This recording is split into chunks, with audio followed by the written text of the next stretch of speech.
Welcome to This Is a Year's YouTube channel. As we close our door to stay in our home, to do everything we've been told in order to beat the epidemic, we have come across other challenges. Losing our loved ones, staying far from each other, facing financial crisis, marriage crisis, losing jobs, stressful situation teaching our children from home, literally not knowing what's next have overclouded our judgment. We have talked about how we can relieve our stress and anxiety. We've come up with solutions to marriage, extra income, changing our business to an online business, how to date online, what mothers with a newborn should do to relieve their stress, how to be kind to one another, and even some of us without kids say due to the epidemic, I don't want to be a stay-at-home mom. But we have forgot the most important part of our society. Our children.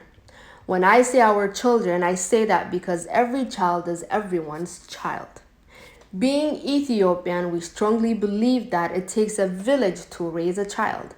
We forgot to ask the children how they are coping with epidemic, how it has affected them, not going to school, not being able to play with their friends, not having their friends for their birthday parties, and not being able to go outside to play.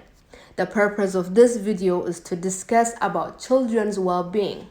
The terrifying event of the past few weeks that made us angry, scared, frustrated, sick in our stomach, that has even made us pray, cry, drink, pretty much all the feeling there is to feel in our mind and bodies.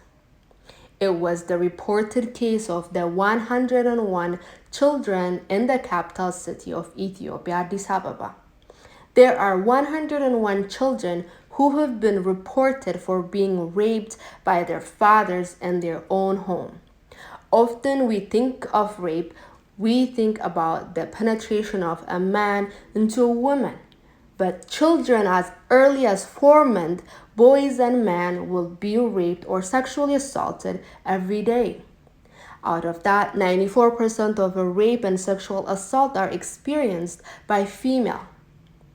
Out of this 101 children, it was reported that 57 of them are boys.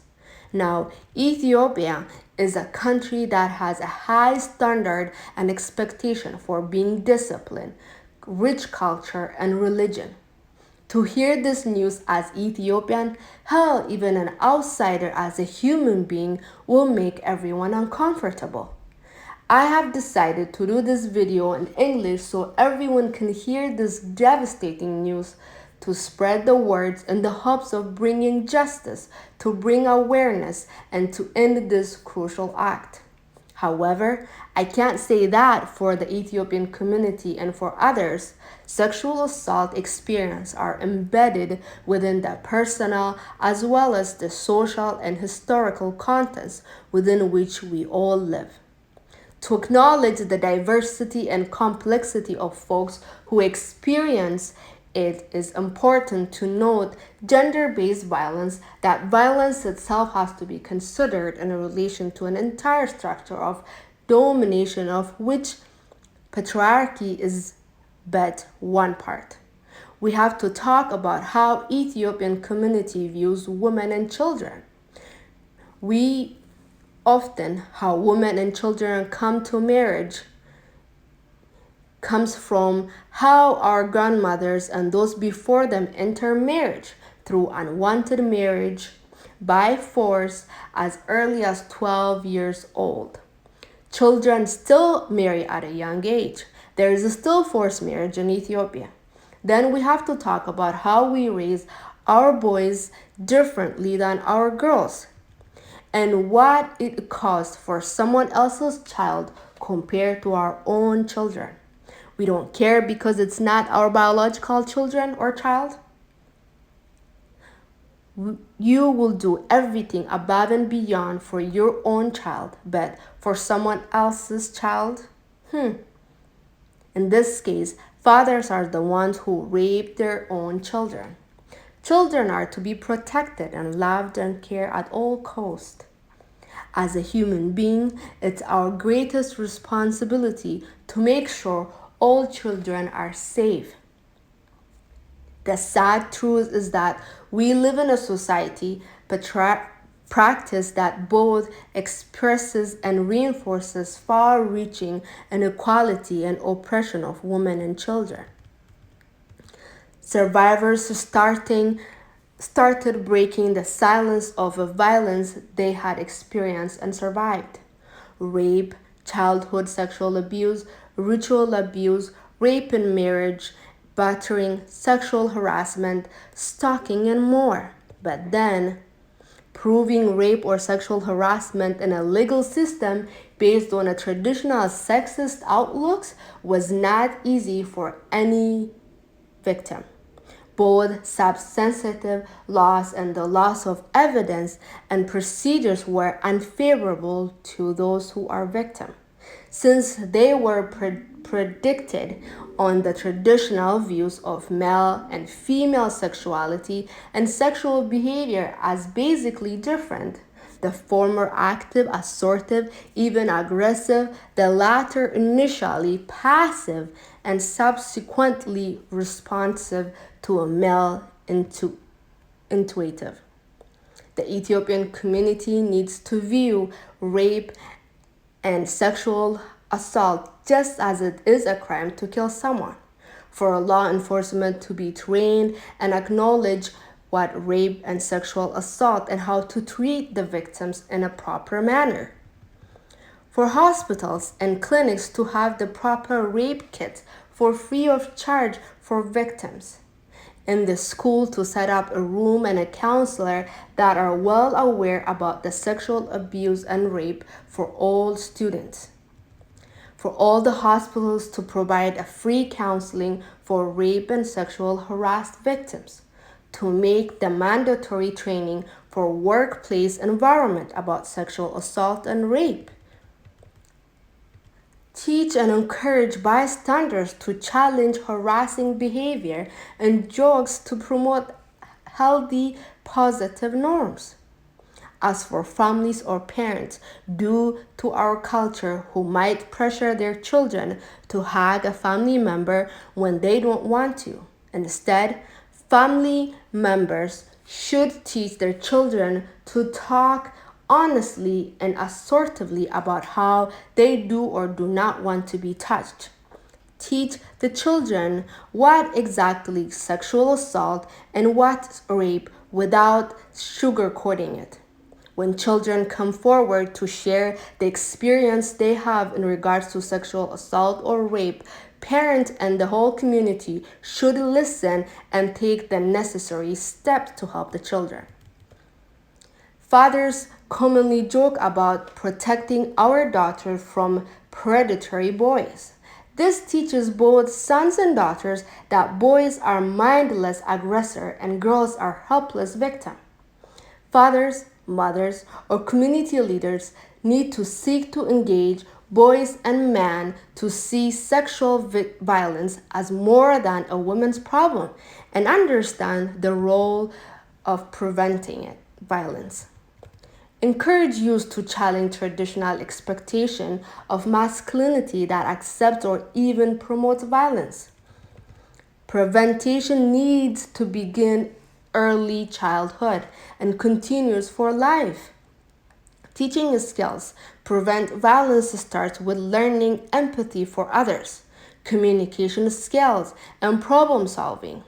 It involves promoting healthy sexual behavior through sex education focused on respect for self and others, communication, and consent. Set up programs that empower youth to make positive changes in their communities will be a road to promising for preventing sexual violence. Sexual abuse is not just a women's issue. Men and women play a significant role in preventing. Acknowledging sexual assault as a community-wide problem that impacts all persons regardless of gender, it's vital to preventing sexual assault. School boards, employers, politicians have the power to strengthen and consistently apply policies to keep schools, workplace, and communities safe by holding abusers accountable for their action. Leaders and all bystanders can refuse to hide or tolerate abusive behavior. Lastly, we can support service for both male and female victims that reduce the harm of those traumatic experiences. We have heard several times about women organizations in Ethiopia talking about kidnapping, about domestic abuse, sexual harassment, rape, but we haven't heard the solution or coming forward to bringing justice. So we have turned our attention and we have understand that it is above and beyond those organizations. So we're calling upon our Prime Minister and the First Lady of Ethiopia. I and a couple of my friends, including my daughter, have made a short clip on asking our Prime Minister to help us bring justice, awareness, and everything that's needed for our community in regards to sexual assault, rape, abuse. And I also ask you, the viewers, to share these videos to talk about within our household about sexual abuse and assault and how to keep our children safe. Also teach others not to invade others people's privacy. I also urge you guys to accept this challenge of challenging our Prime Minister, a call for action. I want to thank you guys for taking your time to listen, share, and like this video. We love our First Lady and the Prime Minister of Ethiopia. But this time around, we're calling them out. If I am the Prime Minister of Ethiopia, I will set a law that will not make an excuse for rapist and sexual assault. My name is Jerusalem, and if I am a Prime Minister of Ethiopia, I would create a harsh criminal code to punish the rapists. My name is Simrat. If I'm a Prime Minister of Ethiopia, I will set a system which keep a rapist in prison for life, without possibility of bail. My name is Naomi. If I'm the Prime Minister of Ethiopia, I will set stricter penalties for child abusers and rapists. My name is Jordanos, and if I was the Prime Minister of Ethiopia, I would permit a lifetime sentence in prison to all rapists, just as it leaves a lifetime scar on all of the victims that are being raped. My name is Elsa. If I was the Prime Minister of Ethiopia, I would not let rape, sexual assault be the easiest violent crime to get away with. My name is Bella. If I was the Prime Minister of Ethiopia, I would not stand by my boys and girls suffering from rapist and sexual assaults.